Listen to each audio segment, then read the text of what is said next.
You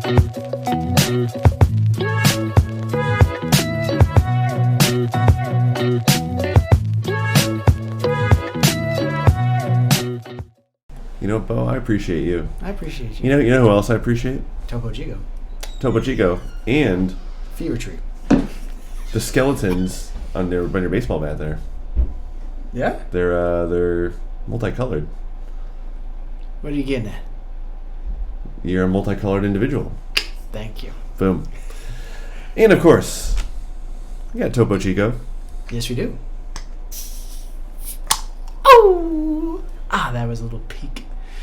Sorry, people. The unofficial sponsor. Don't hand me your bottle cap. What am I doing? Which side? Is it this side?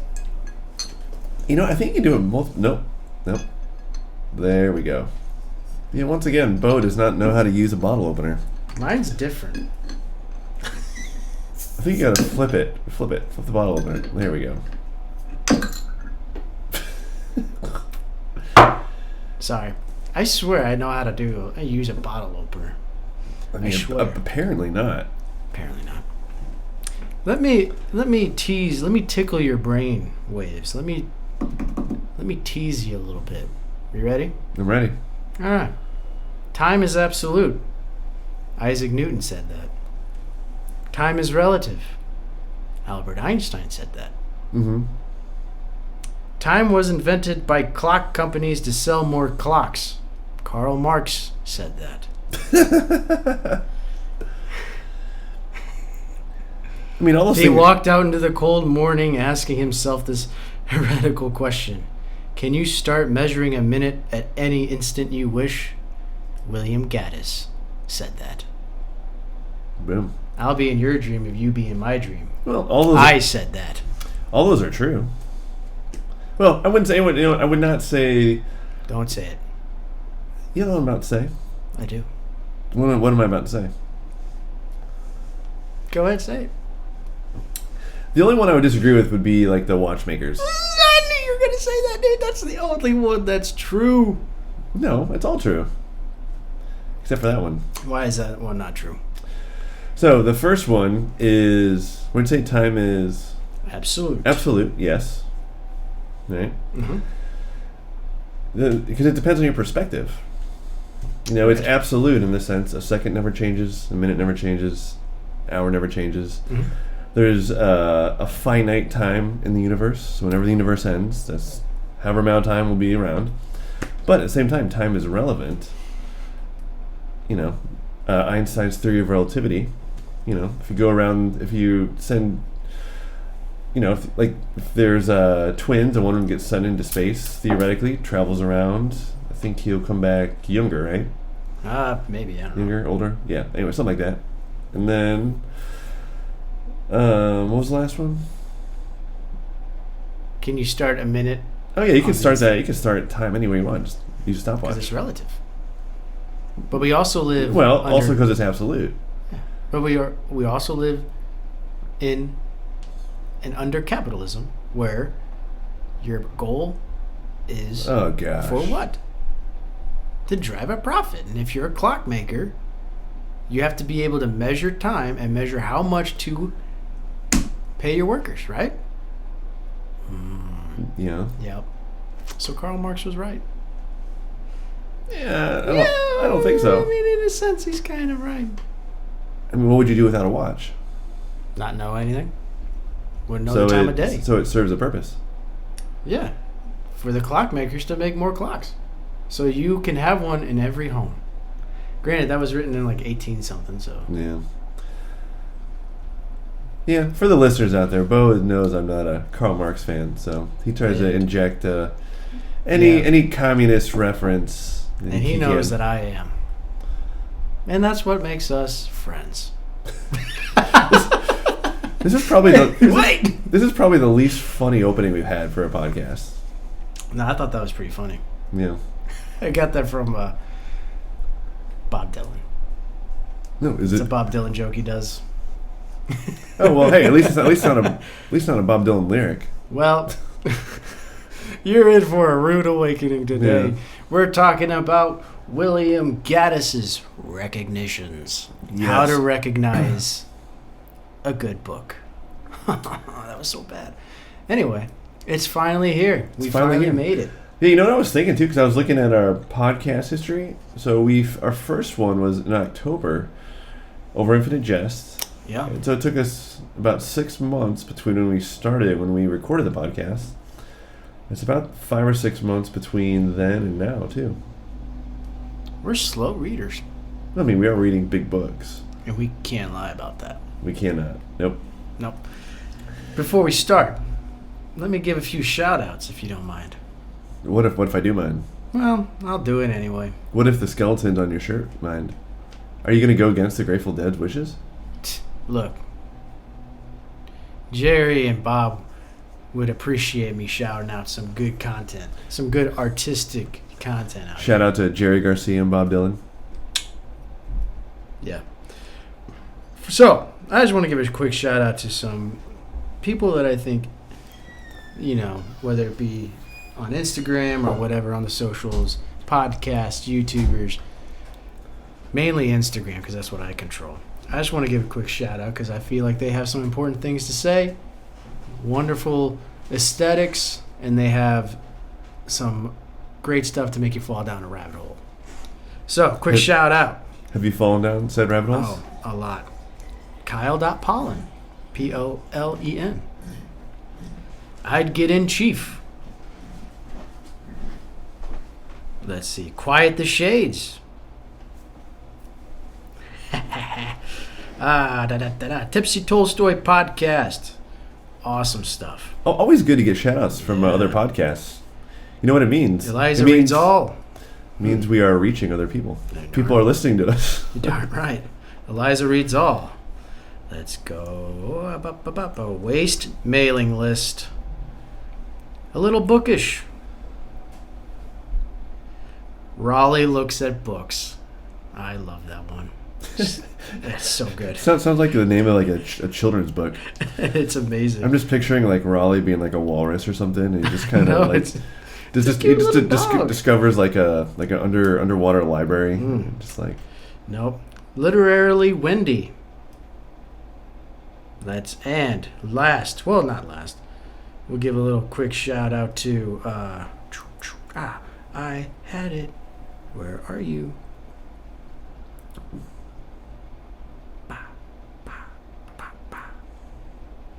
Wow. Are you unprepared again? Yeah, I am.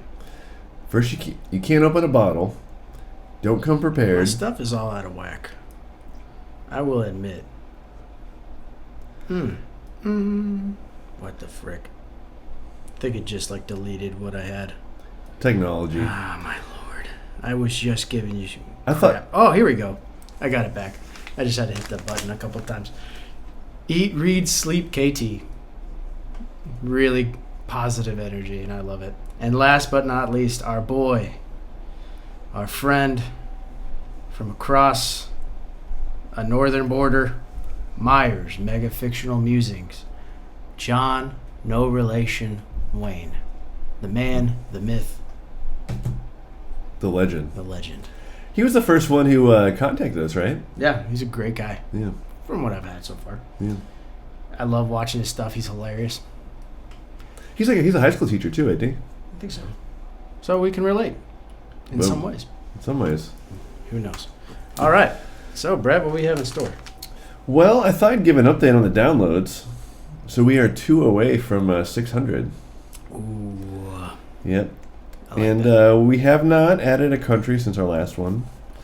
We still only have 6 in Austria. It's been like that for a while now. That's all right. Yeah. But, maybe they listened and decided it wasn't their cup of tea, which, that's fine, We don't mind. We don't mind. But if you are listening from Austria, please tell your friends. And if you're listening in Germany, please tell your Austrian friends. Yeah. Speaking of Austria, What? You didn't write a segue for this, did you? no. No, seriously though, I have a good segue. All right. Speaking of Austria, I got two ways I'm going right now. Name this movie. Austria. Well then, good day, mate. Let's put another shrimp on the barbie. I don't know what that is. What is that? The opening scene in Dumb and Dumber. Oh, you know what? You want to know a secret? I only watched that movie once when I was like 8 years old, and I thought it was stupid. Really? I watched it when I was like 12. I thought it was the greatest movie ever, and it's just... I mean... Probably if I watch it now, I'd laugh just because I used to laugh at it, but definitely if I watch it for the first time now, it probably would not be as funny. My mom didn't want me to watch that movie simply because she was like, you're going to lose brain cells because of it. It's so stupid. And then she wouldn't let me watch like most horror movies. Yeah. It's really weird. You want to hear my real segue? Because that actually was just like, came to my mind. It's like, as I was halfway through saying segue for my real segue. Shoot, Tex. So my aunt recently went on one of those Viking cruises. Oh, nice. Like on the Danube, whatever. That river that goes through like Germany, Eastern Europe. Sure. And I really want to go see Vienna and Prague. So do I. She was sending me pictures. It's like, and I've heard, Prague's amazing. Kafka's hometown. They have a really cool Kafka like statue of his head. Yeah. Yeah, it's so cool. But it's like she was telling me, I mean, I haven't talked to her, but she just through text, like, Vienna is just so cosmopolitan. And like I was looking on a map, like you can get from Vienna to Prague in like 3 hours. You're really into the cosmopolitan life. I am. I'm not gonna lie. South County dilettante. I'm not South County. You're West County. West County, yeah. Like that's where I grew up. Dilettante. What are you, Lake St. Louis Bougie. Poser? Yeah. I'm from a river. We have a little bit of a accent. Don't be hating on West County, man. Dude, you know how I feel about where I am. And yet you won't move. I can't, Anyway, let's get to the productive moments. Let's get to the meat of it. So, I say we start off first impressions. Overall, oh, man. Give me a summary of your just impressions. Not like what it's about, just right off the cuff, 2 or 3 sentences, your experience with it. What do you got? Well, after sitting in the Gaddis lectures and seeing what they all had to say about it, I was like, you know what? I want to do these guys a good honor, a good, some justice. Mm-hmm. See if I can go toe to toe. And I realize, I don't know if I can. And that's not how you start a recognitions review podcast. Anyway, one of the most difficult books I'd ever read. Yeah. And I didn't regret a single second of it, even when it was so mind-boggling. But I'd give it a solid buy it on Blu-ray. It's a book. Well, if it was turned into a movie, I'd buy it on Blu-ray. Especially if it were released by Criterion. Oh, of course. I live in that cult. I would say for me, for sure, the most difficult book I've ever read, hands down. Even more so than Infinite Jest. I loved Infinite Jest. I didn't love the recognitions by any means. Oh, no. We're starting off right.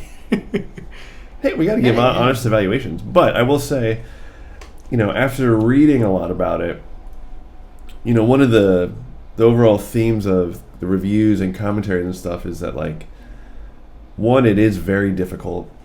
Mm-hmm. And two, you're probably going to be lost a lot of the time. Yeah, which I think it's part of the process. That's part of the experience. And they also say, it's like each time you read a big, difficult novel, like, every time you revisit it, you pick up on something new. Everything else makes more sense about it. So,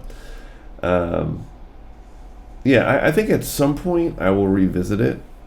Not anytime soon, though, because, if I'm being honest, most of the time it was not very enjoyable. Yeah. I know, like, early on, you were really high on it. Oh, my God, yeah. and then the great, like, the first 100 pages is just straight. And then I remember at some point I was like, man, I don't know about this. And you're like, yeah, I don't know either. In a sense, it's kind of like life. Sometimes I'm just like that in general. No. I think that's kind of. I could do this. I think that's kind of one of the draws of large novel. It's a blessing and a curse. Yeah. You're going to have those highs and lows throughout it. And I think that's part of the experience of it. I agree. So, well, before we further go down this digression, let me start off with a quote from it. Okay? Okay. Everybody has that feeling when they look at a work of art and it's right. That sudden familiarity, a sort of recognition. As though they were creating it themselves, as though it were being created through them while they look at it or listen to it. I think there's a lot of moments in this where Gaddis is like incredibly pissed off. One, two. Well, he was an angry man. Oh, super. I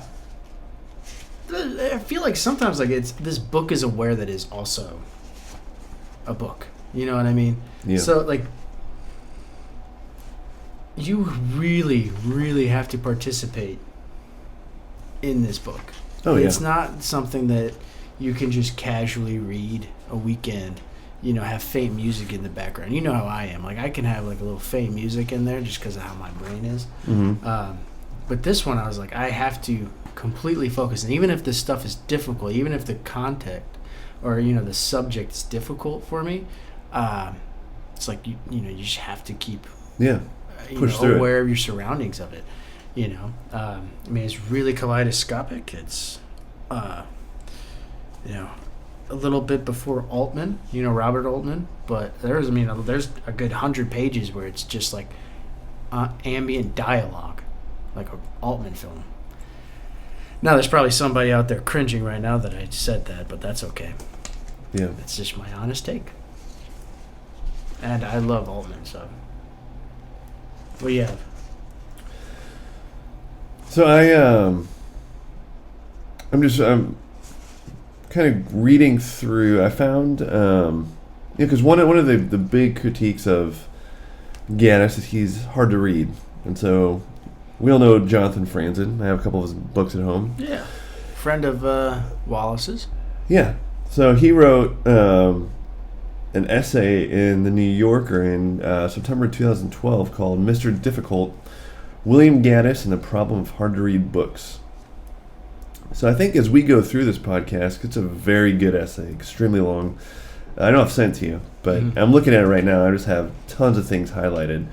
So I will reference it abundantly as we go through this. Do we want to give just kind of a plot summary? Just to start off? Yeah. Because as loosely as you can make it. Well, Franzen gave one. I want to read it. They even better for us. So, man, we're a terrible book podcast. Yeah. Nah, I'm joking. Shout out to Jonathan Franzen. We're actually great. Shout out to the New Yorker for letting me print this off for free. We love free press. But no, so Franzen, he refers to Gaddis as an old literary hero, all right? And we'll go into it here in a little bit, kind of the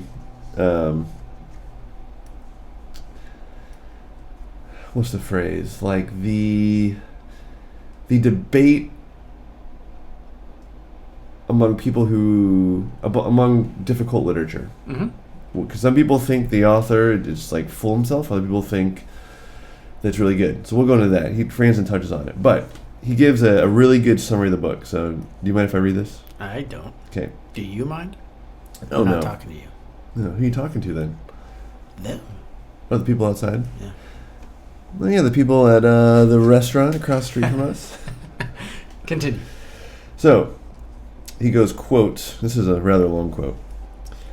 At the novel's hidden pinnacle, behind its clouds of subsidiary symbolism, beyond its blind canyons of beat anti-narrative, it is a story about the loss of personal integrity and the difficult work of regaining it.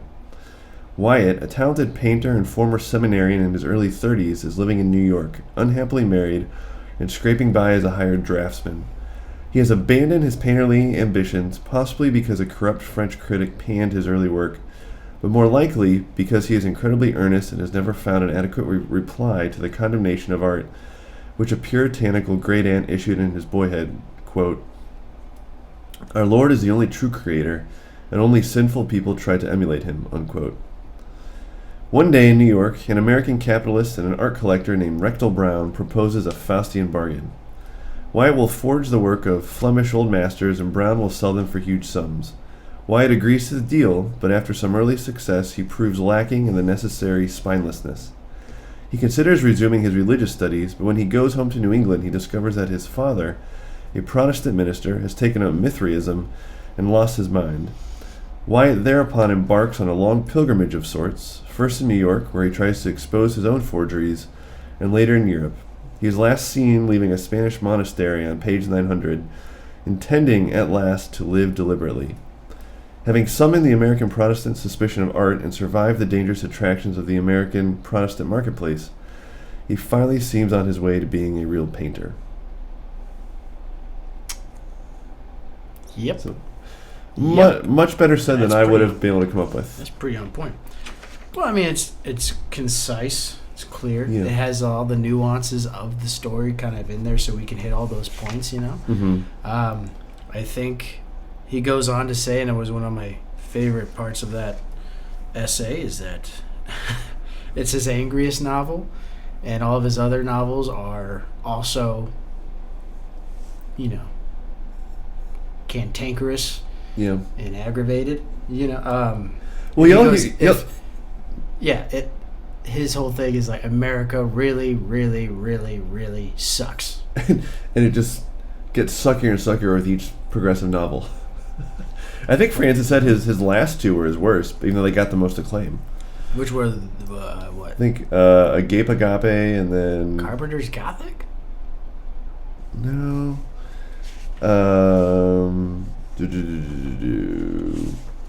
Fun fact, I almost bought Carpenter's Gothic when I was in Chicago in the summer.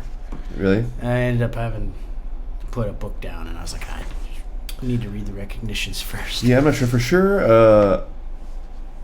Agape Agape, and then it might have been Carpenter's Gothic. I don't know. Who knows? I want to say Agape Agape, but at the conference they said Agape Agape or Agape Agape. I don't know, but it's fun little. That's fun to say. Yeah. Either way, I like hearing you say it.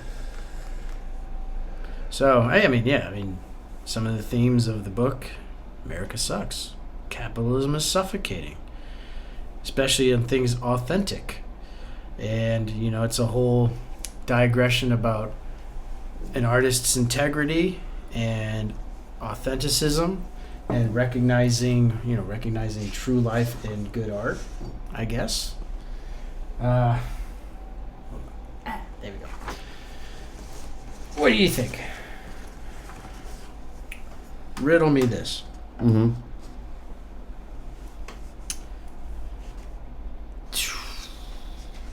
What do you think? Oh, we said riddle me this. Yeah, riddle me that. How about that? Well, usually people say riddle me this or about to ask a question. Well, nah.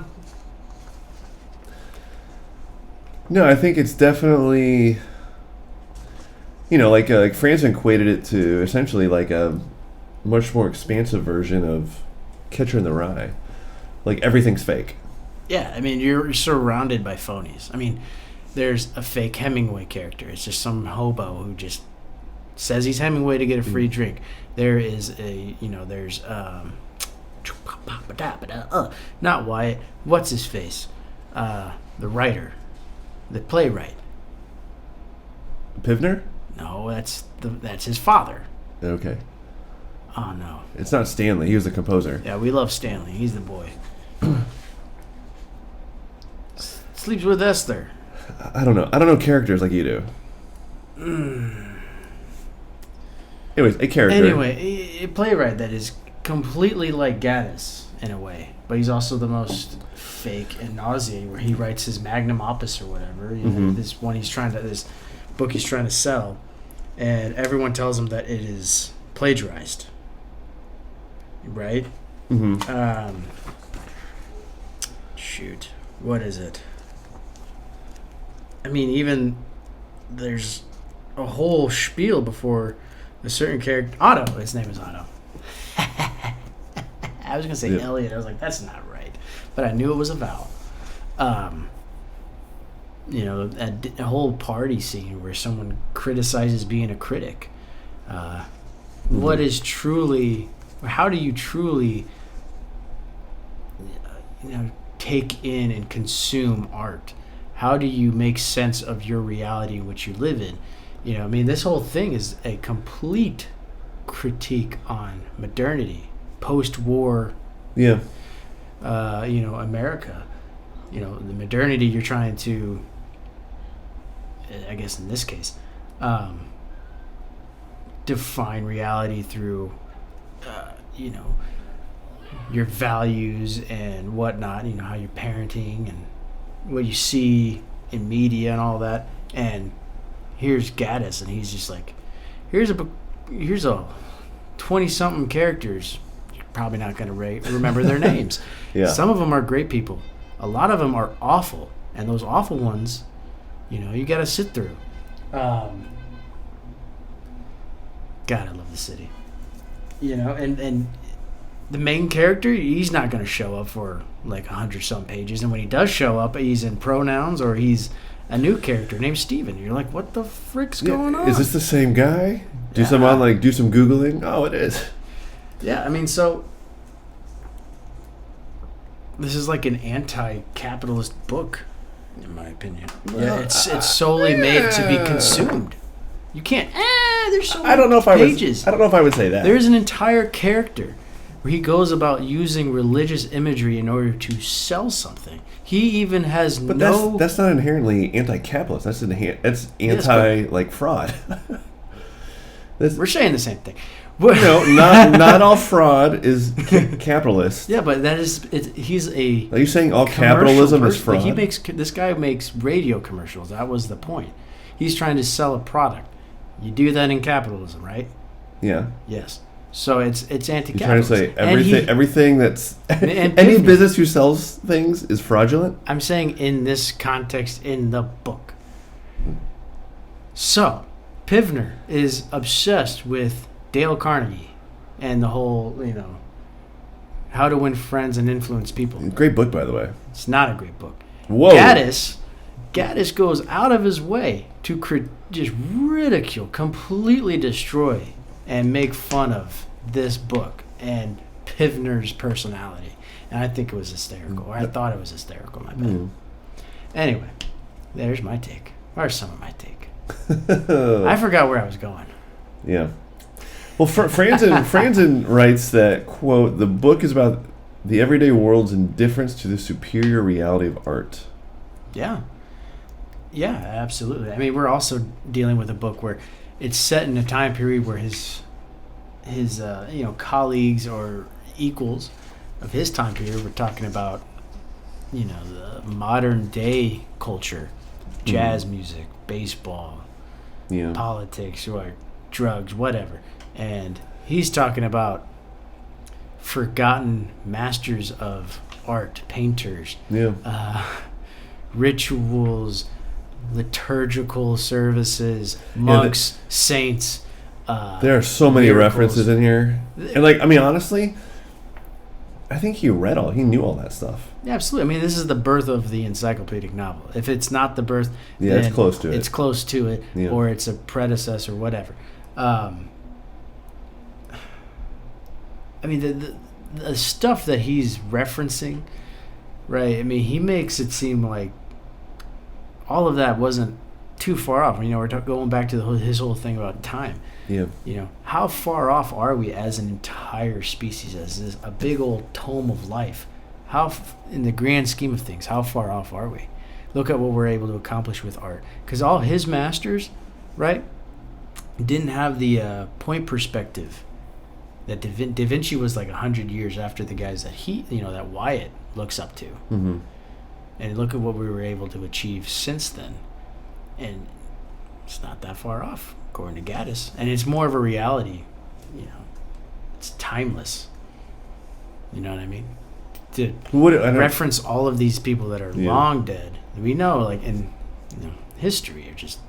Yeah. If you break history up in one big timeline, right? How we're taught history in school, you just have it in moments. Mm-hmm. Decades don't connect, but that's not how we live life at all. No.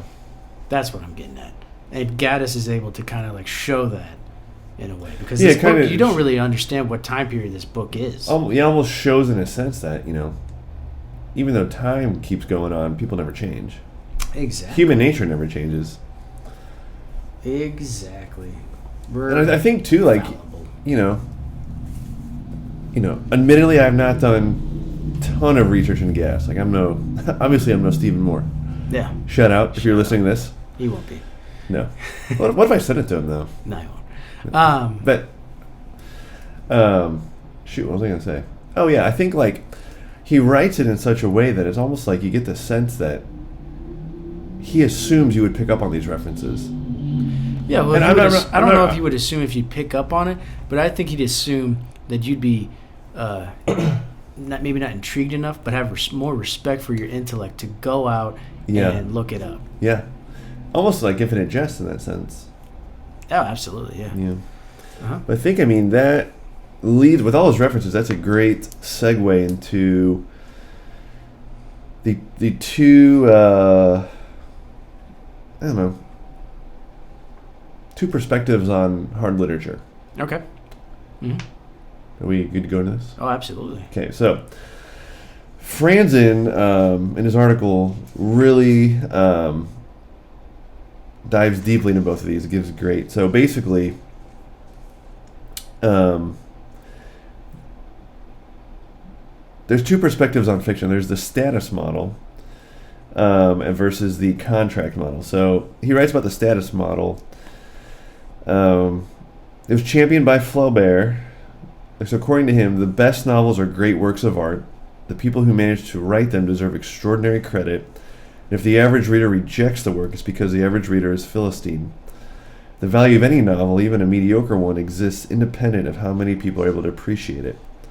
Right now, in the opposite model, the contract one, it's more so that the writer and reader, they go into it, they have an experience together, and the whole point of it is for the reader to have a pleasurable experience. And there are pros and cons of both of them. And I would say, like him, I agree with, I have elements of both. Even though I'm not a full-on academic, like I do lean academic in the academic way. Okay. And so I'm very cerebral, like you are. I like to think big ideas. I don't really like average things like you and I. We're both film snobs, music snobs, literature snobs.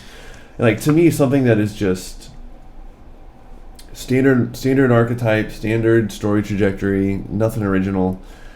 Admittedly, I like down upon that. That's just my natural bent. But I do realize that there are millions of people who they're fine with that. And so, Franz is trying to just kind of come to a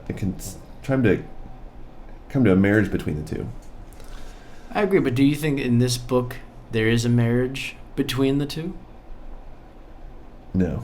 All right. Yeah. I don't either. And he writes Well, too, like he goes to adhere to the contract, for reading for pleasure. The status crowd looks like an arrogant connoisseurial elite. To the true believer of the status, on the other hand, contract is a recipe for pandering, aesthetic compromise, and a babble of competing literary subcommunities. So, Oh, my. yeah. He goes, according to the contract model, difficulty is a sign of trouble. In the most grievous cases, it may convict an author of placing his selfish artistic imperatives or his personal vanity ahead of the audience's legitimate desire to be entertained. Right? Taken to its free market extreme, contract stipulates that if a product is disagreeable to you, the fault must be the product's. However, from a status perspective, difficulty tends to signal excellence. It suggests the novel's authors disdain cheap compromise and stay true to an artistic vision. Easy fiction has little value, the argument goes. Pleasure that demands hard work, the slow penetration of mystery, the outlasting of lesser readers is the pleasure most worth having. So, for me, like I said, I do have the academic bent. So, and I do see how when something is difficult, once you come around to it, it is much more rewarding than if you just read something straight through and it doesn't challenge you at all. Absolutely. I think Susan Sontag would probably also agree that art is to be, not only difficult but uncomfortable for you. It's supposed to move you. No, I'm not saying like all good art is stuff, like either transgressive or you can't relate to it all the time. But I mean, in a certain way, you have to go out of your zone in order to be moved sometimes. Like you can't just keep watching the same old. Yeah. That's just probably a sign of other, bigger concerns. Yeah, and I mean, I think we both read things. We're both at least aware of things where authors, they take this to the extreme, where it's like completely unreadable. Yeah. And but I also find other things that are, in their simplicity, other novels, that are part of the status or whatever, that are hard to read because they're so flippin' naive or simple. You know what I mean? I would much rather read something like this that is difficult than read something that wants to be serious but is so easy. That's more difficult for me to read. Okay. Because it's so cringy. Or it's just not worth it. Yeah. Sorry, I didn't mean to like... No, you're good. I think I just went around. I didn't know where you were going with that. In my mind, I thought you were talking about like symbols and like the physical reading of it, not like the grasping of it. No, yeah. Okay. I meant the grasping. Okay. Yes. Not the physical thing. Yeah. Go ahead. So Francis, he goes on to say, he goes, as much as any American writer of his generation, Gaddis frankly endorsed status and disdained the contract. His methods were increasingly postmodern, but he had an old-fashioned romantic and high modern notions of the artist as savior and the work of art as singular and sacred. The plight of both art and artist in a commercially mad America was at the center of his work. Ooh, yeah. Well, that would lead us to another quote, I think. Boom. Boom. Here we go. And it's also a big thing. We could probably stay on this for a while. Yep. What is it they want from a man that they didn't get from his work? What do they expect? What is there left of him when he's done his work? What's any artist but the dregs of his work? The human shambles that follows it around. What's left of the man when the work's done but a shambles of apology? That's a big one. That was an argument, I believe, in the book. Yeah.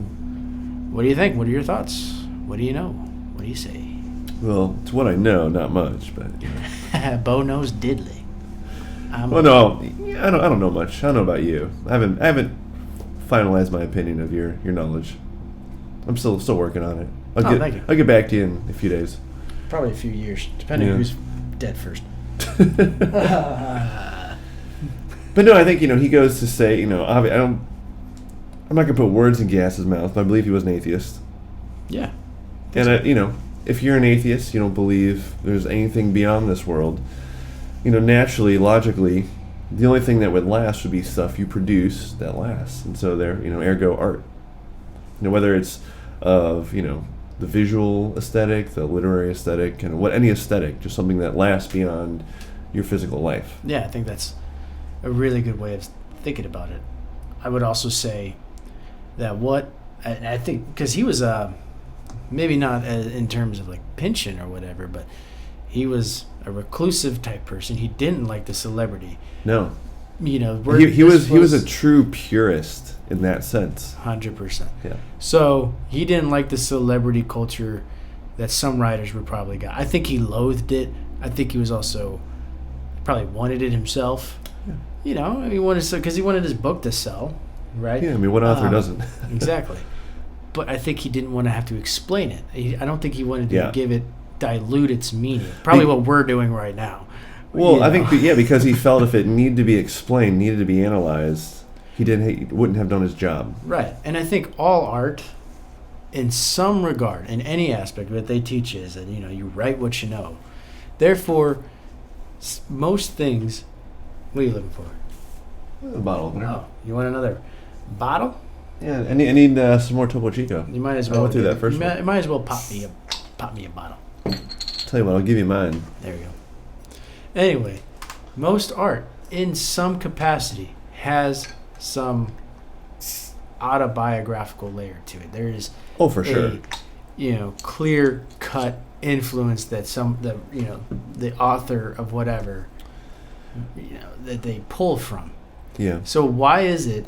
I would say good art. Yes. Good art. Great art. Yes. So then why would the artist have to go about explaining it? Why does that matter? Why isn't it the technical things that matter? How did you come about this? How did you paint so-and-so? How did you make this sound or get this shot? You know what I'm trying to say? Yeah. Why isn't that more looked at? It's because, as the argument in the party scene would have you believe, it's from the critics' version, how they would have done it, what it means to them. So if we're paying these people to give their regards and that's the standard, Mm-hmm. then we're in a problem, because now they have the objective hold on what the recognitions means. But that's not the case, because you got something different out of it. I got something different out of it. Stephen Moore gets something different out of it. Well, yeah. I'm pretty sure all our friends on the socials that have their recognitions book club, not a single one of them has one complete version of this novel. I think each and every one of them will reach the ending in a different way. Oh yeah, I think great art lends itself to multiple interpretations. Absolutely. That's why I love David Lynch so much. Boom. Oh yeah. Yeah. Shoot, what was I gonna say?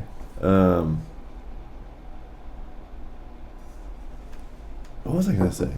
Shoot. I threw you for a I was thinking about it the whole time you were talking. Now that you're done, what was it? I don't know. It'll come back to me. Sorry. But yeah, I think quote if you want, if that'll help.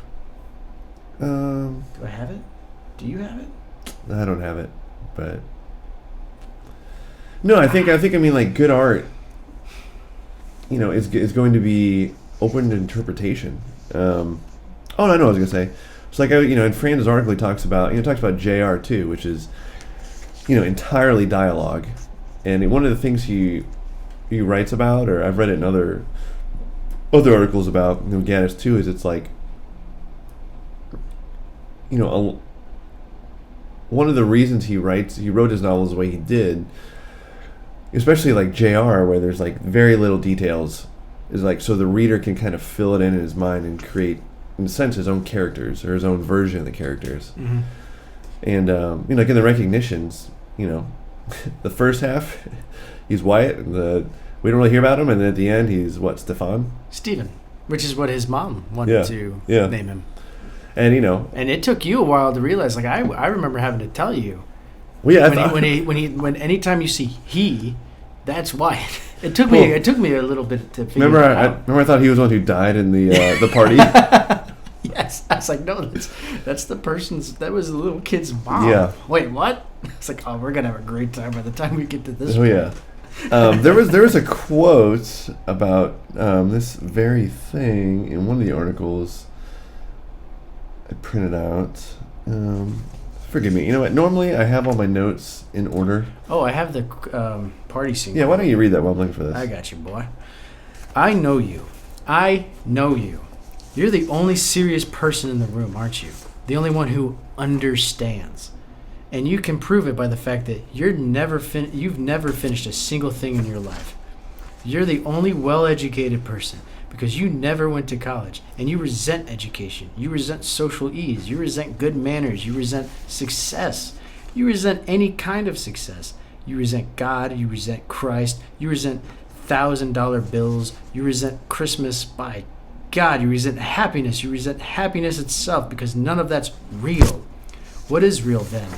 Nothing's real to you. That isn't part of your own past. Real life. A swamp of failures of social, sexual, financial, personal, spiritual failure. Real life.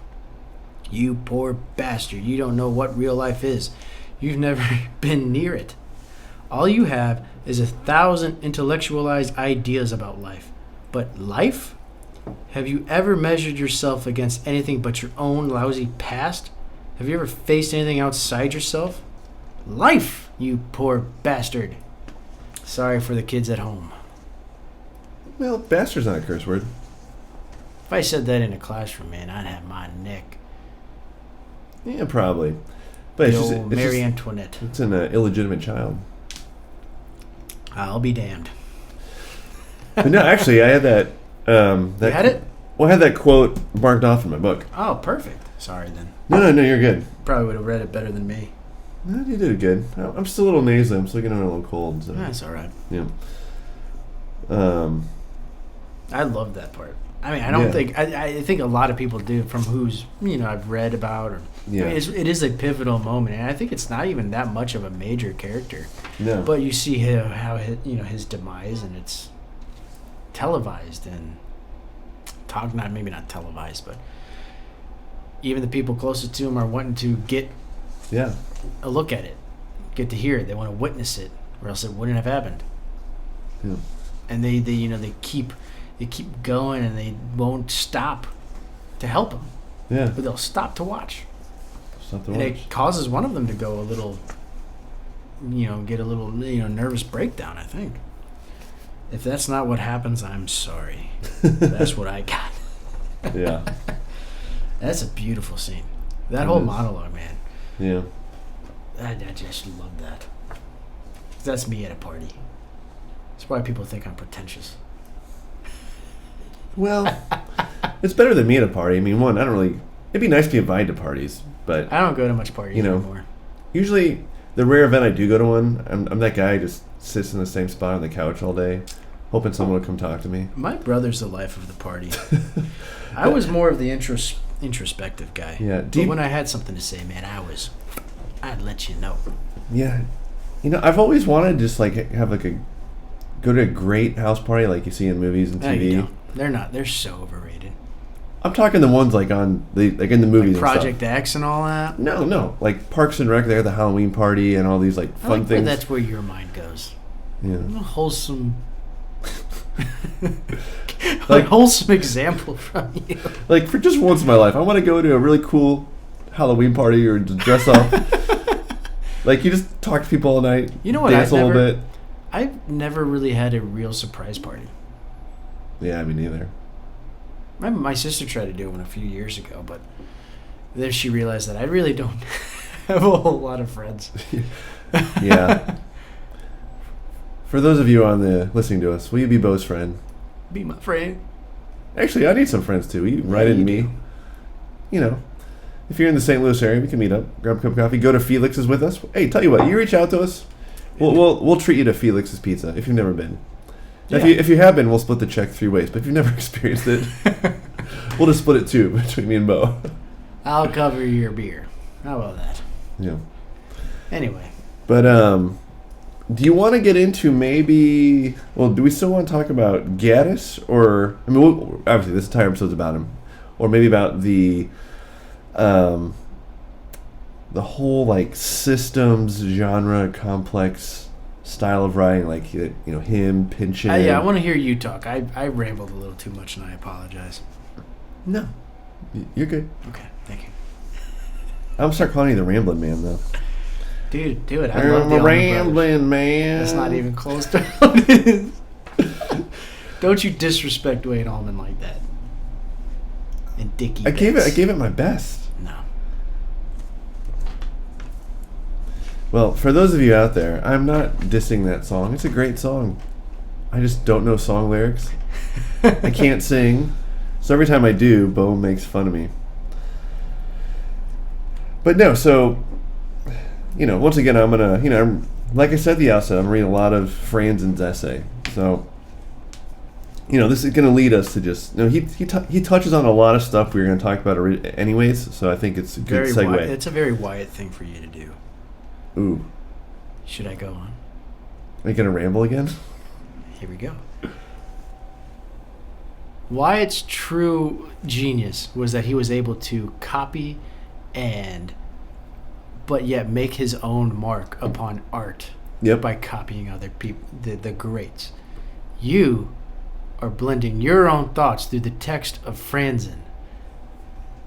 How do you like that? Boom, I like it. Boom. Plus, I'll take it because, on the whole, I did not really understand. Yeah, that was not a diss, by the way. is. That's fine. That's actually No. it helps our whole thing. And I would say, not really a sidebar because we're talking about him. Admittedly, I have never read any Franzen. I don't think you have either, right? You have some of his stuff. I have 2 of his novels. Yeah, I have 2 as well. 2. Which ones? You have the St. Louis one, and you have 27th. I have that, and I have Corrections. That's one I have. We got the same 2. We haven't read them. Yeah, but you saw me buy it because you gave it to me. It was $3. You don't know where I bought it on your birthday. I'm not questioning that. I'm saying I'm looking at. Wait, no. It was Freedom. It was Freedom, not the Corrections. You're confused me. I was about to make a great connection. Oh. You know what that theoretical connection would be? It's theoretical now. Is it the Rainbow Connection? I don't know what that is. Is that like? Is that something like the Kermit thing? LeVar Burton thing? Reading Rainbow? No. Kermit sings in The Muppets. Oh, really? The Rainbow Connection.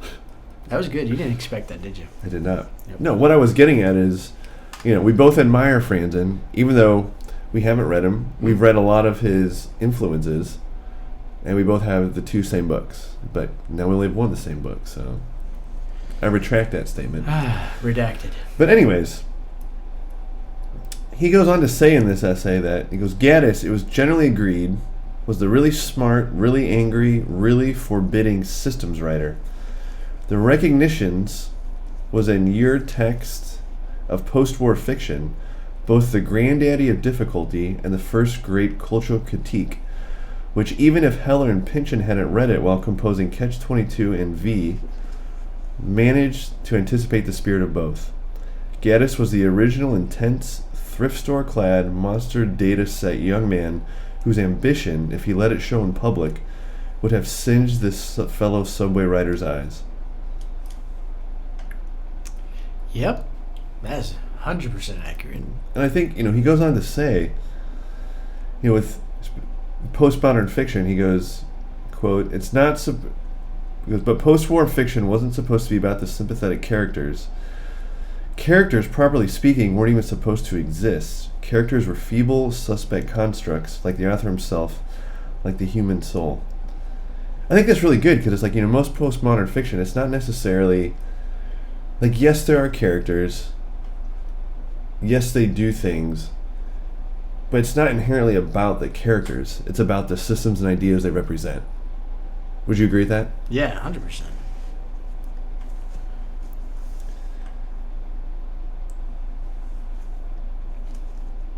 Any further comment? No, because I'm too scared I'm going to ramble. No. Hey, this could be a multi-episode. We might break this up, so ramble as much as you want. No, I mean, I think if Gaddis wasn't a writer and he lived in modern times, he'd be like every other dude in a chat room, on Reddit and whatnot. Some angry young man with nothing to do. After he published The Recognitions, he worked for, IBM, U.S. Army, just doing mundane jobs because no one appreciated his novel. Exactly. That's sad.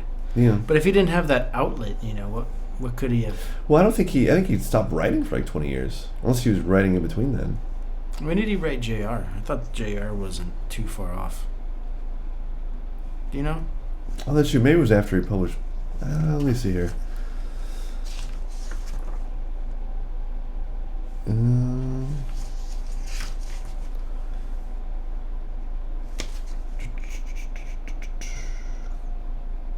Yeah, I'm not sure. Oh, well.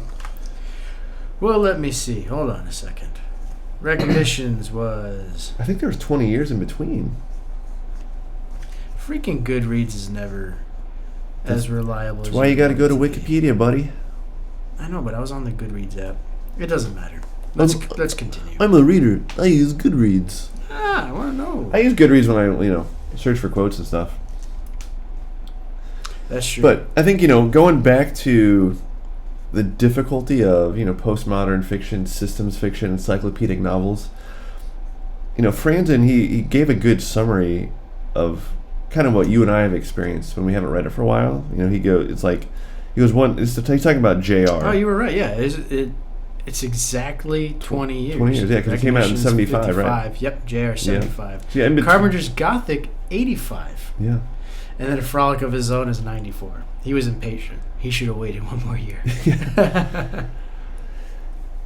But he was reading J.R. So in a nutshell, he was going through a lot of hard stuff in his Franzen, a lot of hard stuff. I think like a divorce or something, and he had to get away, so he rented a loft in New York, and basically, to justify reading the Recognitions, he just treated it like a job. Read it for 6 to 8 hours a day, and he read it in 10 days. So he was abundantly familiar with it. We could do that. Maybe we could do that in the summer. I can't. Well, I can. I don't want to read 6 hours a day. I'd go crazy. I love reading, but not for that long.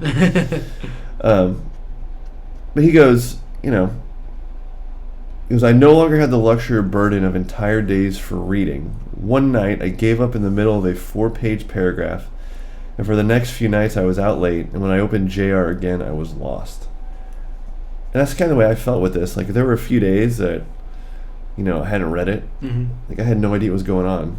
Even when I would backtrack, I couldn't figure out, because there's, the Recognitions, it's so nuanced that you really can't skim it. Because he changes his terminology and how he refers to characters so subtly. Yeah. Like we talk about going from white to just he. So, it's definitely one of those novels where you have to know you're going to be able to consistently get into it to even have a vague idea of what's going on. Yeah, I mean, like we were going at earlier, you have to be willingly participating at all moments. And if you're going to stop, you better stop at a good point. Good thing there's some breaks in here, but, and I also think that maybe that's part of its, maybe it's a strength of it, is that you don't really just kind of physically, psychologically go in and out of life. Yeah. You kind of have to, you just kind of wake up in the middle of it at all times. And that's kind of how this book is. I mean, this is a very meta book because it's postmodern for show. Yeah. Continue. Well, I think, yeah, you nailed it. Yeah, did I? Yeah. No, it's, thanks. it's one of those, yeah, it's a difficult book. Well, difficult's an understatement. Yeah, I think he even acknowledged it. Like, it's not for the passive reader. It's an active reader. Mm-hmm. Yeah, I think what for specifically postmodern fiction, but I think good fiction in general, it requires work on the reader. Yeah. Like, if you can just read something without thinking about it, you might as well read. It's not really worth it. I mean, no, I'm not saying, like, if you can't make sense of it. I'm just saying if something is so simple, that it comes across as just ordinary. Well, I think because, for example, we both love the writings of Bart Giamatti, which they're very simple to understand, but still at the same time beautiful writing, just very philosophical. Yes. So there's in that sense, there's not a whole lot of work that has to be done there. But I think with his essays, like, it leads to further conversation.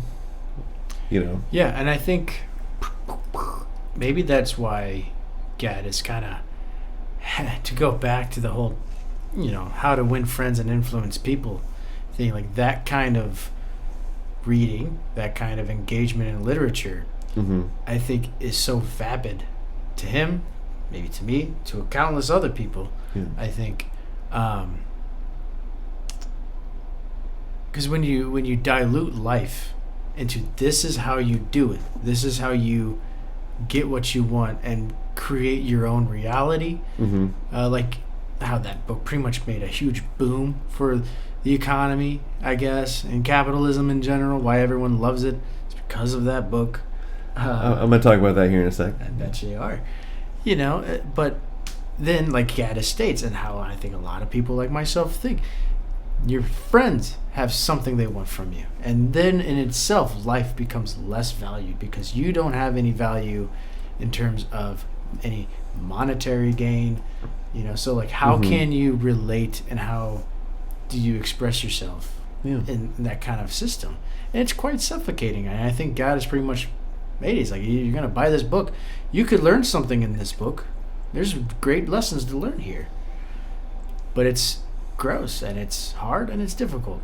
Yeah. Just like everyone you probably surround yourself with. Yeah. Not you, theoretically speaking. Yeah. I know what you're saying. Because this whole book is about like sinners and redemption, and how does one deal with the consequences of the past and live with it. Maybe not even be like fully redeemed, but Wyatt almost kills a man. Wants to be redeemed by the end. He wants to live a hidden life. One other, Ansel. Yeah, he's a terrible person. Yeah. Wants to be he's the one who goes into a monastery. Stanley, the biggest saint of them all, has a terrible time by the time he leaves the States. Esther, right? No, Esme.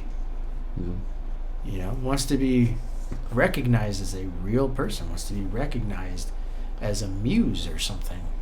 Yeah. I don't know. You have something though. You're gonna say it. This is the sidebar. But I have read How to Win Friends and Influence People. Okay. Mm-hmm. Have you read it? Bits and pieces of it. Enough to know that it's not for me. Like our friend in Miami once said. I don't have a business mind. No, I think people like you crap on it because it comes across as, using basically the tactics to get your way or whatever. Mm-hmm.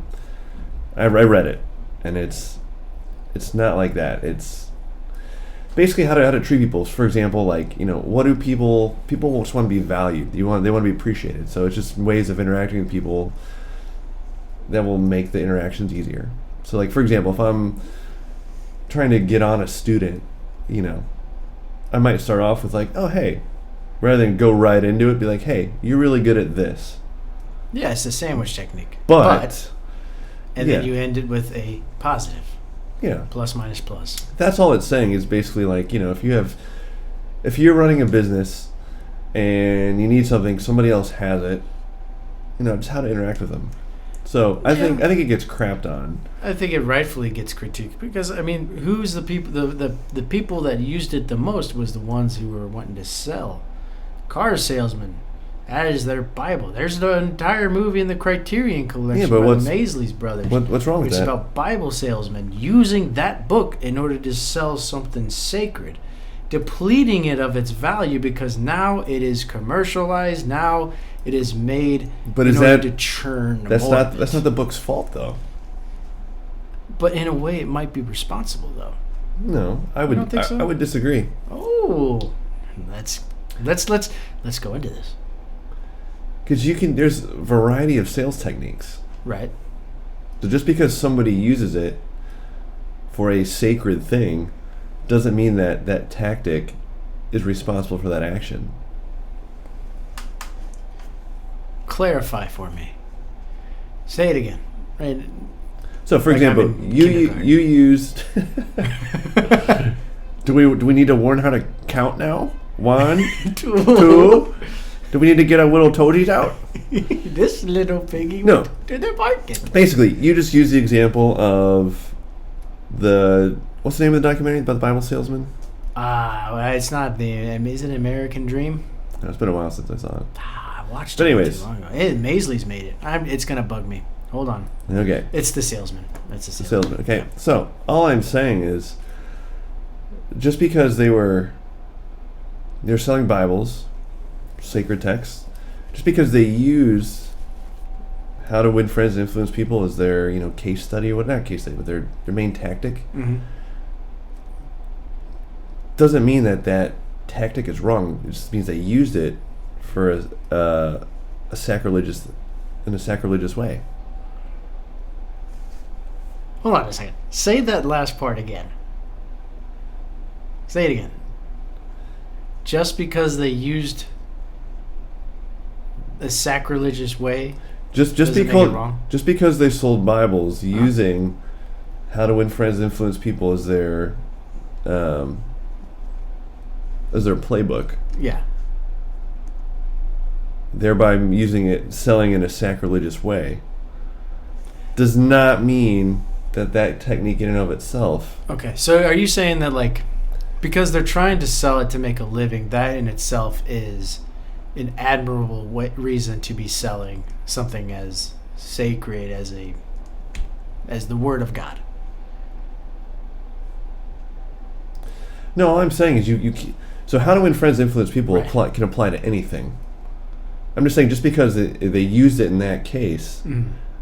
in that specific case, which I believe is probably sacrilegious, I haven't seen it in a while, I don't think you can blame the book for that. That's people who chose to use that style to sell. Yeah, but I think it's in some way responsible, though. Like, I really think that it has its own. So you're saying the salesman had no volition of their own? They chose to, yeah, but they chose it because that was what was presented to them. That was So what's they presented to so pretty they much anybody who wants to make a living So if you're working off commission. So they did not have the ability You to. have to have. Well, then they shouldn't have taken the job, or they shouldn't have Probably worked for the shouldn't have. company. But that's But the whole point. you though. can't blame the book for that. I can certainly hold the book responsible. That's kind of the point. You know, you're telling me I would go to like a Buddhist monastery, right? Or we would go to the Vatican, and we make friends with some cardinal or a priest or whatever. Yeah. And we had a beautiful discussion about God, about consciousness, the meaning of life, reality in itself, light beams, whatever. Yeah. Process theology. And he gave me his own personal value or Bible. Yep. That would have less value than the salesman in America selling you a Bible because it's like for $30, it's market price. What's more valuable to you? What would mean most to you? I don't get where you're going at here. You don't? No. What would have a more sacred value to you? What would mean more to you? Somebody trying to sell you something, or someone who's genuinely sharing? Who's genuinely sharing. Yeah. And that is where that book and that culture, at least to me, it's responsible for it, because now we live in a world where it is more you have to have some sort of market value in order to have any validity. Well, let me ask you this. All right. Do you think, it's very cerebral here. Yeah. All right, you ready for it? I'm ready for this. I love this stuff. Do you think that anything that is sold, like anything, is inherently bad? Because by your logic, it would seem that the people who are selling that are automatically trying to get something out of it. It would have to be how you would define it, if it is a necessity or if it's but just even something even that you're that wanting. even that can be. It's all subjective. I get that. But So let me. we're based off of like. If I was to buy a pair of shoes that weren't like a few years ago Yeezys, right? Yeezys were the thing to have, and they cost $200. Yeah. In order to make the shoes, they're using terrible working conditions, people under terrible slave labor type stuff. Yeah. Or like our iPhones. Both of you and I have iPhones. Yeah, yeah. We use these iPhones on a regular basis, and they sell it to us. You have a pay plan with interest, and they can make this crap for cheap. Yeah. Because they underpay or they have no wages. The monetary value is more valuable than the thing itself. Because if you break it down to its parts, it means nothing. But it's the value in itself, the money value, that gives people But there has to be a difference there. Otherwise, there'd be no purpose in making anything. If you sold something for the same price that it cost you to make it, there would be no one would go into business. For example, yeah, you like Vans, right? that's the only pair of shoes I usually wear. So Yeah. I'm sure those cost a lot more to buy than they cost to make. Probably. They usually cost me around $60. It probably costs like $5 to make. Probably. But anyway, it's just... But all I'm saying is the same principle. I get what you're saying. And so... But you get what I'm saying? A little bit. Okay. So you, my friend, have some internal processing to wrap your head around. I could say the same for because you. You're not being logically consistent. I am being logically consistent. I think I've been on the same ball. Not really. I started this whole podcast thing on a hot streak with Marx and stuff like that. I would disagree though, because the same logic about the iPhone applies to the shoes. Or anything. The only way people can make a profit, stay in business, is if they sell their profit. Hold on, but I need a pair of shoes. In this day and age, if I just walk around barefoot, I'm going to get cut with glass.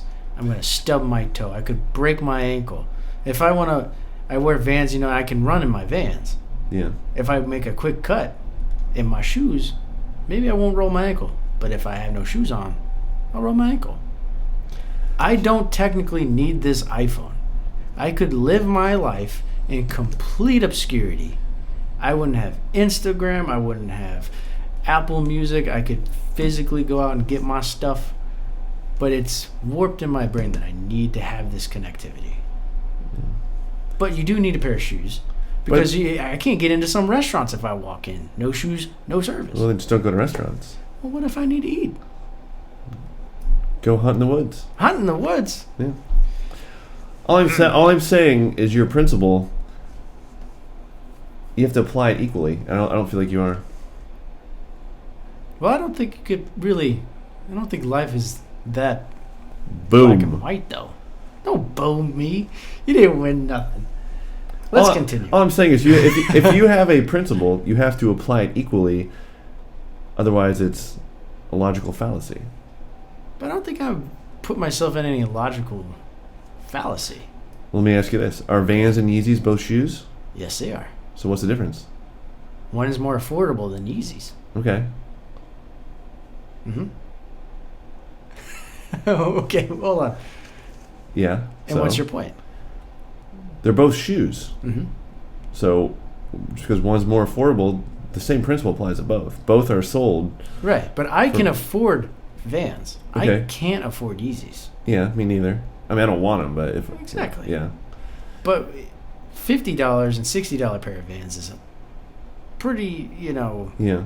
I could at least make an argument that I would buy it because I need shoes. Like my brother's obsessed with shoes, so he would buy whatever he wants, whatever pair of shoes. But I'm like, I just buy a pair of Vans because they're $50 or $60. Yeah. Right? It's the monetary value. Yeah.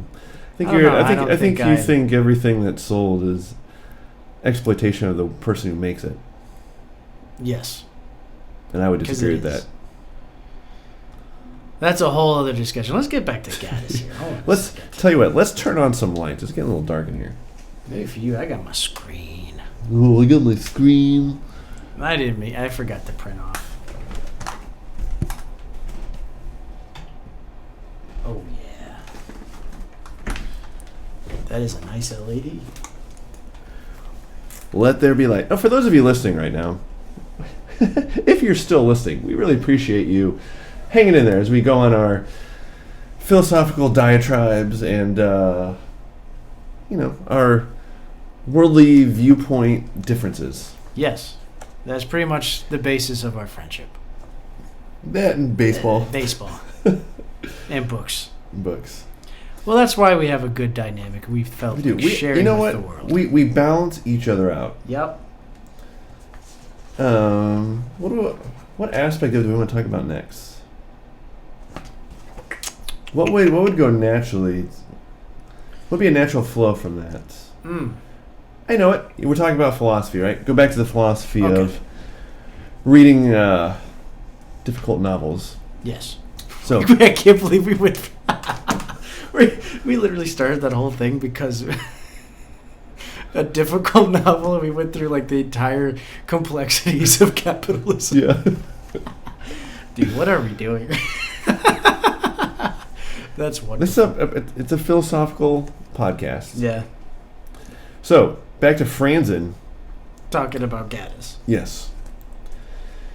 He writes, quote, Gaddis's audience has been limited in part because readers trained on 19th century realism miss in his work those signs and conventional symptoms by which characters may be recognized too readily as rounded and whole.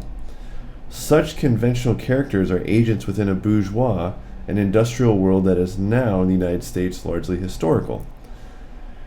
William Gaddis, in his introduction to the Recognitions, writes that, quote, too often we bring to literature the bias for realism we were normally brought up with.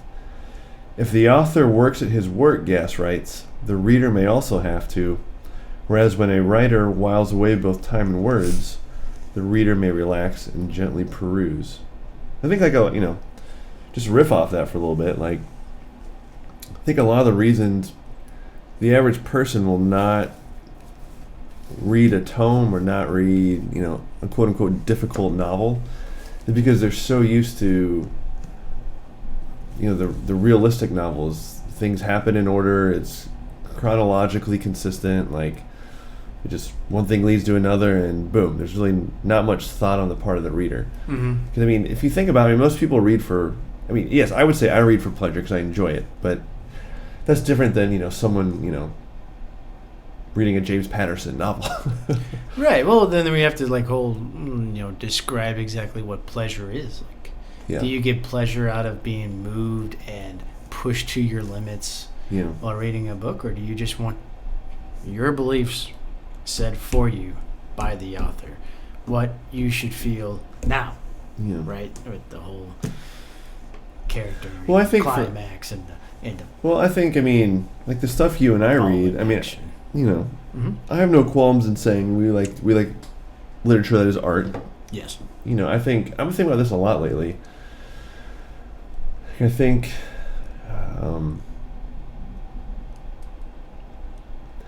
the vast majority of literature, we'll say just fiction, books, whatever, they deal with like things that happen as opposed to circumstances. Does that make any sense? Say it one more time. Like the average novel, like the one that comes off the shelves, brand new, the ones that are all on the New York Times bestseller, all the stuff that's, promoted in our school library and stuff, has to deal with like actions. Like this person does this person does this. Yes, okay. Whereas, larger novels do a lot more with all the circumstances that surround those actions. Yeah, it's really ambivalent in its structure. Yeah. It's not so much about the actions as it is like the external elements that contribute to that. Yes. And I think, I don't even know if I should say this. I'm going to say it anyways. Oh crap! Now you got my boots tingling. No, it's not about you. Oh well, and I know that, but like. So, as far as I'm aware, the vast majority of authors who write like the encyclopedic novel are male, right? Probably. The only ones I'm talking just like even tomes written by women I can think of are Little Women, Gone with the Wind. I'm sure there's a lot more. Middlemarch. But I'm just saying on the whole, they're mostly written by men, right? I don't know. Maybe. I'd say so, right? I think Joyce Carol Oates has a lot.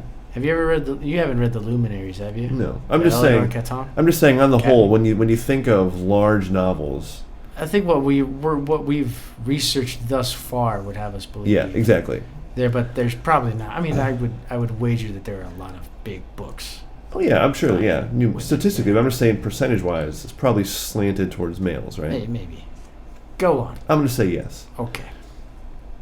I think the reason for that is, I read somewhere that the average male only speaks like 2,000 words a day, whereas the average female speaks 7,000. And I think, if you just observe women, it's more like what happens, whereas guys are more like, we're more interested in kind of the circumstances around it, Like men want to be fixers type stuff. Yeah, I don't even know about that. Like, I don't even know if I'm articulating myself, but I'm just thinking like if you think of like Victorian literature, Mm-hmm. you know, like Wuthering Heights, it's all about like the drama of like the relationships, you Okay. know, whereas the stuff we read, predominantly written by males, has to deal with all of the kind of the backstory behind everything, or kind of it describes more the moment as opposed to just the quick action itself. Yeah. I think in these instances, I think we're dealing with like two books, Recognitions and Infinite Jest. Dense novels with huge cast of characters that things that are out of their control. There's a lot of complexities to it, a lot of ambivalent circumstances that happen through the novel. I think these are just written by lonely guys that couldn't actually connect with a lot of people in their lives. Maybe it has to do with how you connect with somebody. Well, yeah, I mean, women are inherently more social creatures than men are. Probably, I don't know. I'm still trying to understand. But I guess what I'm getting at is, I feel like I'm going in a circle here. Like, I don't know. I had the phrase in my head, but it didn't come out like I thought it would. But I guess what I'm saying is, it's like, I feel like women on the whole, women writers tend to focus more on like the characters themselves, whereas male writers, specifically ones who write large novels, that's secondary to their overall writing. Like we discussed earlier, the characters are not. Yes, they're essential to this, but in terms of the overall theme, just like an Infinite Jest, they're there. We come to get to know them, but they represent something bigger. Yeah. Okay. Whereas with from what I can tell, like a lot of the female authors, just because the way the female brain is wired, it's all about the interplay between the people. And like what somebody says, what somebody does, Yeah, I don't know. I think it's just a theory. I haven't done any research on it. It's just something I've observed because after reading Wuthering Heights, it's a drama about just people just chasing after each other, and it's a love story essentially. I don't know. I've read like the first few pages of Wuthering Heights and never got around to finishing it. That's just because I tried to read it on like an ebook. Yeah. It wasn't formatted right, so I need to find a good copy of it. I think it's for all people listening out there who have harsh comments on what I said, it's not nothing sexist. It's just an observational differences that I've observed in my opinion. It's kind of what I think at the moment, something I observe. Okay. Yeah, I get you. Because if you think about it. Mm-hmm. No, I'm not going to go there. Never mind. That would sound. I was about to say would sound sexist, That's but fine. Yeah. Okay. Well, hold on a second. Let me read this passage real quick. It might be a little bit of a doozy. This is an argument from Esther and Wyatt. From Esther. Ignorance and desire. You've told me. Oh, you've told me so many things, haven't you? All of our highest goals are inhumane ones. You told me. Do you remember? I don't forget. But remorse binds us here together in ignorance and desire. And not salt tears then, but... She gasped again, shuddered, but would I not give in? And what is it now, this reality you used to talk about? She went on more quietly. As though you could deny and have nothing to replace what you take away. As though... Oh yes, zero does not exist. You told me zero does not exist. And here I watched you turn into no one right here in front of me. And just a pose became a life until you were trying to make negative things do the work of positive ones. and your family and your childhood and your illness then and studying for the ministry. And when I married you, we used to talk about all that intelligently. And I thought you were outside it and understood it, but you're not. You're not, and you never will be. You never will get out of it, and you never will let yourself be happy. Esther was talking rapidly again, and she paused as though to give effect to the softness of her voice as she went on, though her memory crowded details upon her, and it was these she fought. There are things like joy in this world. There are wonderful things, and there is goodness and kindness, and you shrug your shoulders, and I used to think that was fun, that you understood things so well when you did that. But finally, that's all you can do, isn't it? Isn't it? He stood across the bed, holding his bundle up before him, meeting her eyes, provoked, and he smiled, ready to speak. And your smile, she went on, even your smile isn't alive because you abdicated. You moved out of life, but the past, he broke in. Every instant the past is reshaping itself. It shifts and breaks and changes, and every minute we're finding, I was right, I was wrong, until that's the end of that. That's a good one. That is fantastic. And I mean, he's not stopped wanting to connect with her. Yeah. And maybe he thinks he's so aware of life and everything around him. That's supposed to be the woman he's married to. Yeah. He just marries her for the heck of it, right? I think he marries her because he thinks because he thinks it's it's right for him to do. Yeah. Socially speaking, that's what he has to do. Maybe at some point he did love her, but not as much as he loves art and God. You want to go on with Franz? I'm just kind of reading over it, figuring out what would be good to go to next.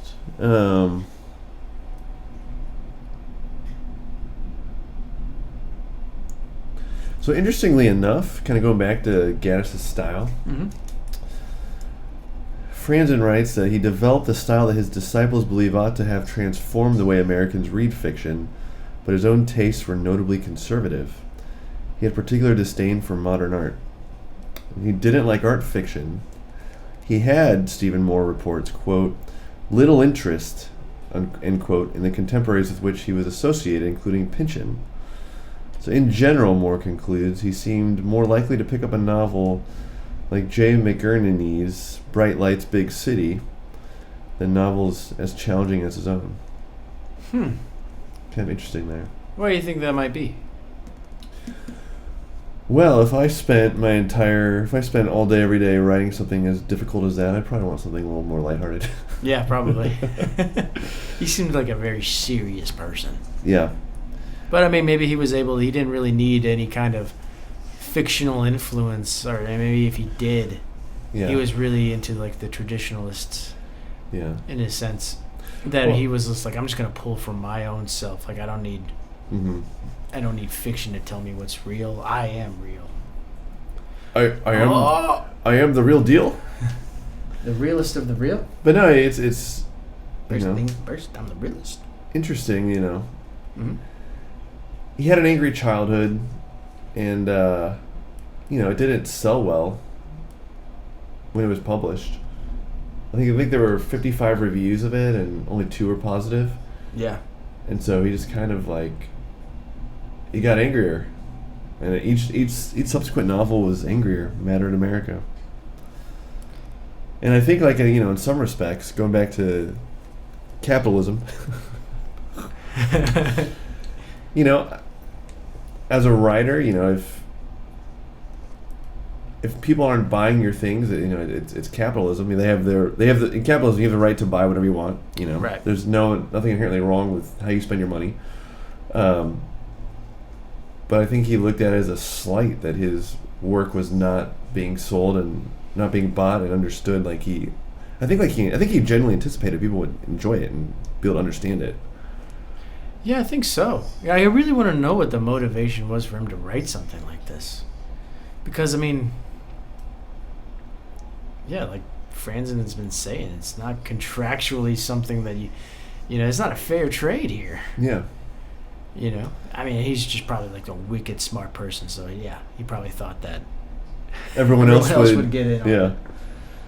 So I mean, which maybe goes to a deeper level, like he assumes too much of the reader. He assumes everybody is on the same plane as him when it comes to erudition and academic prowess, we'll say. Okay. Yeah. All right. So let me read you another quote here. There's a few of them that I really like to. Yeah, I got. Maybe find a little digression in. Yep. How real is any of the past, being every moment revalued to make the present possible? That's another little ditty about how we construct our lives to have some sort of meaning to it. Whether like from the passage before, whether to understand exactly why it happened and maybe realize that. Hello, kitty. Hello.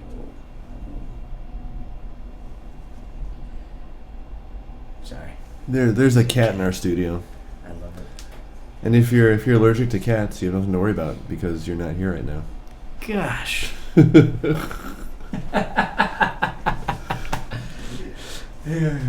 And Bo's not allergic to cats. No, my mom is though. Really? Yeah. That's why I was never allowed to have cats. Maybe she wasn't though. I'm not quite sure. We shall live for no reason, then die and be done with it. What a recognition. What shall save us? Only the knowledge that we have lived without illusion, not excluding the illusion that something will save us. It's kind of adding on to that quote and the one before it. Yeah. What are you? Are you willing to use your illusion, Sir Axl Rose? What do you mean by my illusion? Use your illusion. What are you giving meaning in your life to make your life more meaningful? Well, I mean, I'm a Christian, so I get my meaning from that. Ha! That leads us on to the next one. Oh, is that what you're going for? Bo, You've spun into my web. What do you use to give meaning to your life? It's a good question. You should probably figure that out. No, I mean, I know it, but it's very esoteric and, I don't know if I'm confident enough to share it. Okay. On a later podcast. Or not. I don't know. I mean, I am a seeker. Like, like the Who song. They call me the seeker. Call me the seeker. You got that one. Look at you. Boom. You must be a big Who fan. You're not, are you? I am. All right, good. I haven't listened in a while, but... I'm not a big Pete Townshend person, though. Yeah. Roger Daltrey is awesome. You know who else is awesome? Your mom. Thanks. Yeah. She is. I just had to make a your mom joke. So. Yeah, but that was a complimentary one. It is a true one, though. Yeah. It is very true. Yeah. Ba-ba-ba. Father says, her voice cut him through. Lucifer was the archangel who refused to serve our Lord. To sin is to falsify something in the divine order, and that is what Lucifer did. His name means bringer of light, but he was not satisfied to bring the light of our Lord to man. He tried to steal the power of our Lord and to bring his own light to man. He tried to become original, she pronounced malignantly, shaping that word round the whole structure of damnation, repeating it, crumbling the drawing of the robin in her hand. Original, to steal our Lord's authority, to command his own destiny, to bear his own light. That is why Satan is the fallen angel. For he rebelled when he tried to emulate our Lord Jesus. And when he won his own domain, didn't he? His own light is the light of the fires of hell. Is that what you want? Is that what you want? Is that what you wanted? There may have been, by now, many things that Wyatt wanted to do to Jesus. Emulate was not one of them.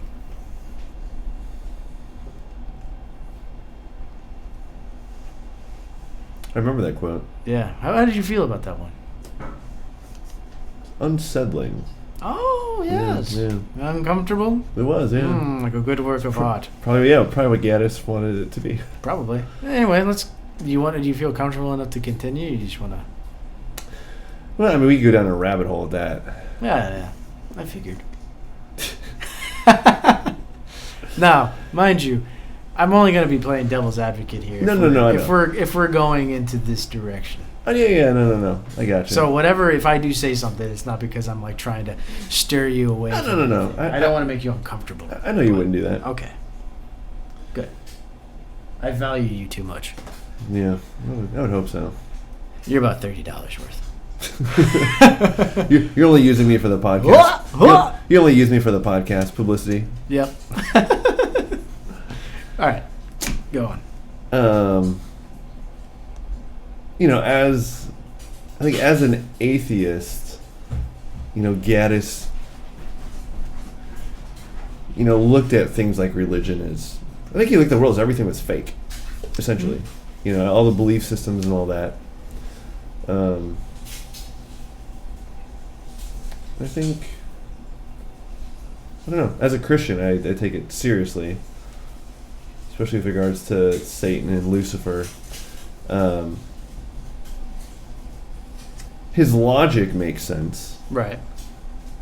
But I think his oh, we got a storm warning. Tornado warning in the area. Check media. I want to. Oh, look at the people sitting outside. They gotta quickly leave their tables and their food. Are they really? Yeah. I thought it was raining. Are they still outside? Yeah. Well, I guess we're gonna be ordering Felix's in. We need to go pick it up. You can go pick it up. Your mom can go pick it up. She was at the cards game, so she could. Well, okay. I think she's home now. Yeah. I can't see. But no, back to that quote. Yeah. Okay. Anytime anyone holds up like Satan or Lucifer as like a good thing, I believe is wrong, because he's inherently evil by nature. And I mean, it is true that he got thrown out of heaven, at least in my opinion. No, I believe it. Okay. Because Scripture says he got thrown out of heaven because he wanted to be like God. What passages? Yeah, somewhere in Genesis or something. Maybe Job. I don't know the exact one. No, so in Genesis, it's just the serpent. No, but there's some passage in the Old Testament that talks about the adversary in Job. No. Well, how Satan got thrown out of heaven. I don't know which one it is, but I think you might be thinking of Milton. No. No. It says it in the Bible. I promise you. Okay. All right. Hey, I would. Anyway, I'm pretty sure in Job, the direct Hebrew translation is the adversary. Now, there's a lot of weird things if we want to go into the contract theology of Judaism. Yes, you could say that it is a monotheistic God, but in early scriptures, and specifically, geez Louise, that scared the bejeebus out of me. In early scripture, right? The John D. Levinson, I think it is. He's a Old Testament scholar. The ancient Hebrew, like the gods of Canaan and of their cultural or geographical nations and brothers and all that had different physical gods. Oh yeah, there were tons of gods. So and even in the end of Genesis, he says, to something now man is one of us, but it doesn't actually specify who this God is talking to. And there's different translations of the Genesis text that scholars have found out there are multiple different authors of it. So it's like, what's the real? Here we go. The real thing.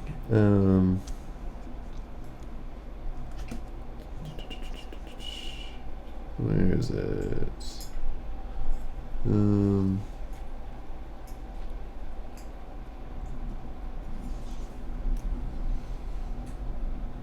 Wait a sec.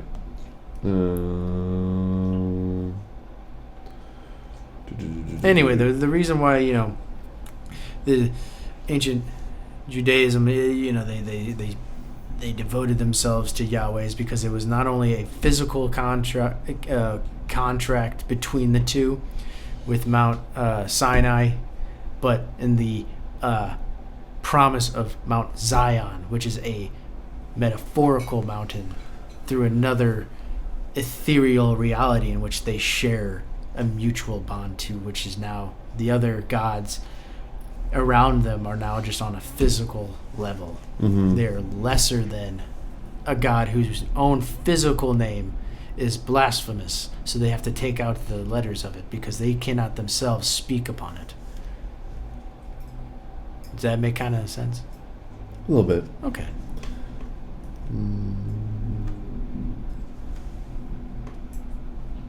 Yeah, I don't know. I'm trying to find that verse. I know it's somewhere, but maybe next time. Yeah.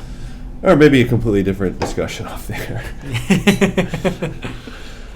I like talking about that kind of stuff. No, me too. All right, back to Gaddis. Back to Gaddis. Oh, I have a quote. You want me to read it? Yes, I do. Let's see if we can riff off this. It's a long one. This is on page 671 if you have the NYRB edition that we used. Ooh, let's have some fun. I'm going to go find that page. This is like a little book club. Are you sure you're able to find it? I mean, we're I'm not on 672. Boom. Gotcha. I mean, do you know how to count? Do we need to go back to kindergarten? Numbers are a construct. Oh, like time is a construct. Time is a construct. It's a very useful construct. It is. I didn't say it wasn't useful. You said it was to benefit capitalism. It is. That isn't the reality in which we live. Many things can benefit capitalism. Hey, if I'm late for work, it's because I didn't set the alarm. Right? If I have a natural sleep cycle, I wouldn't need it. But I don't. Why is that, though? There's just too much going on around me, probably. Yeah. I can't help you out with that. That's all right. I live in reality. I live in my own physical reality. All right, ready for this? Mm-hmm. And you. I knew that's what you were doing. Of course, there's only one page. It says, and you, what do you want? Basil Valentine burst out, advancing again as this figure before him moved backwards up the room, not unsteady, but from side to side, back toward the staircase, and the Hulk flung at its foot. Yes, you're by all that's ugly, and you handling you like a jewel, he went on, his voice rising. You and your work, your precious Van der Goes, your precious Van Eyck, your precious not Van Eyck, but what I want. And your precious Chancellor Roland, look at him there, look at him.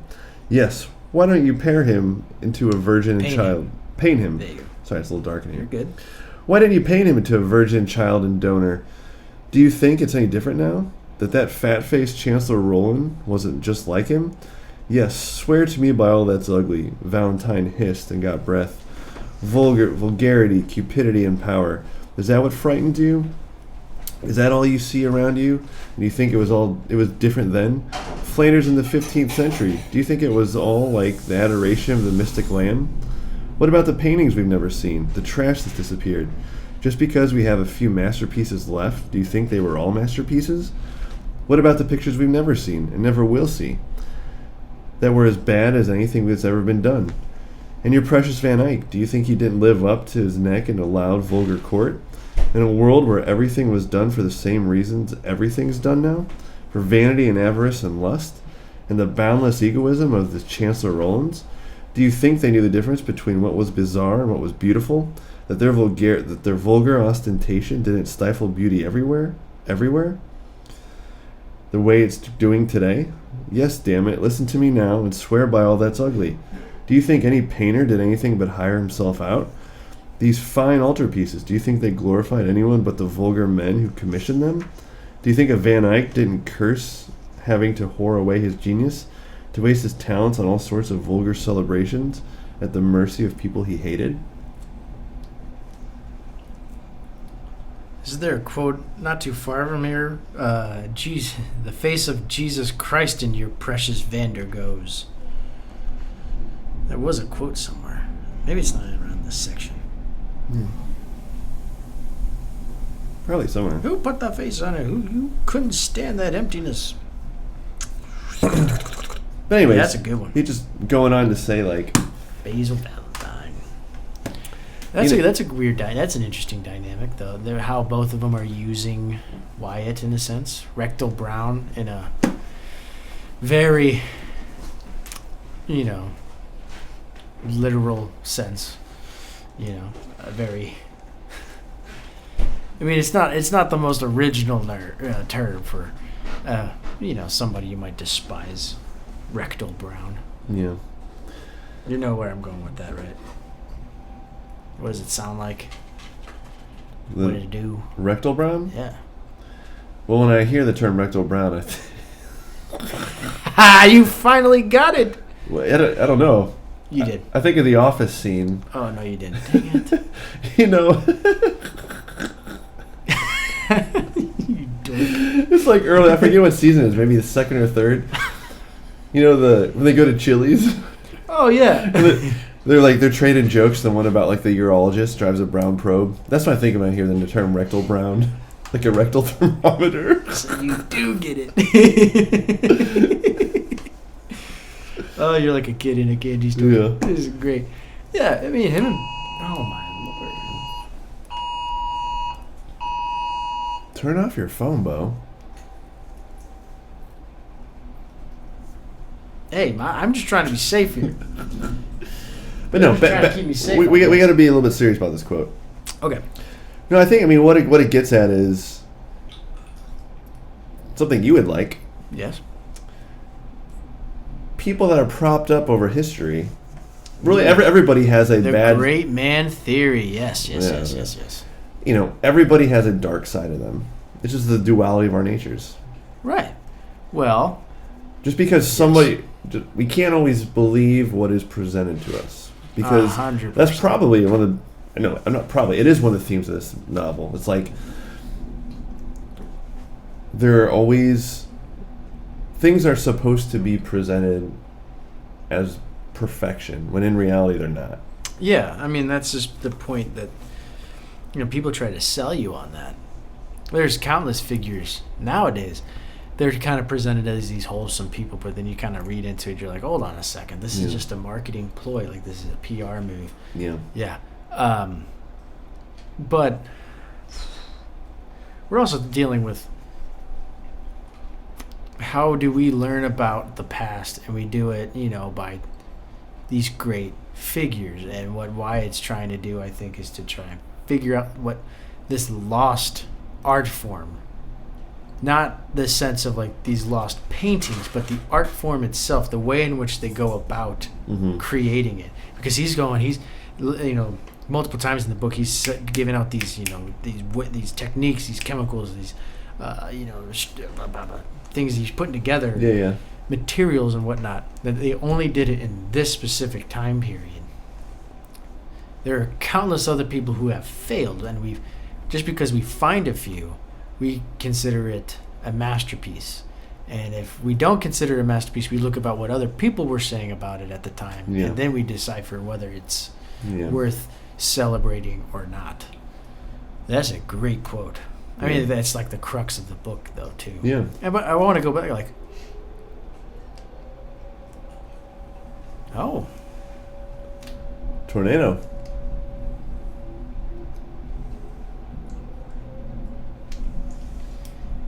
Oish, bagoish. Where were you going? Sorry, now I'm just like ominous. This guy's pretty dark. I am a Midwest kind of boy. Like, I hear the sirens and I'm like, well, let's go outside, fellas. But I know you guys probably aren't. But these are two men using Wyatt. They're both using him. And I was really wondering what exactly Rectal Brown was trying to save Wyatt from. Or whether that was just some Aristotelian type thing, where Basil was trying to actually pull Wyatt out, but he gets stabbed by Wyatt regardless. Sorry, spoilers. Someone stabs him, and Wyatt thinks he's dead. What are you thinking? What do you think? What did Basil get out of that whole thing? What was the purpose for him? To be honest, I don't know, because I don't... Crap. I mean, you know me. I don't really know all the characters. Remember, I thought Wyatt died, so... I know definitely the book overall, kind of the overall theme of it, but when it comes to the specifics among the characters, admittedly, I'm pretty lost. Or I was lost. I'm done with it now. Oy vey. Sorry, now I'm looking at the radar. Yeah.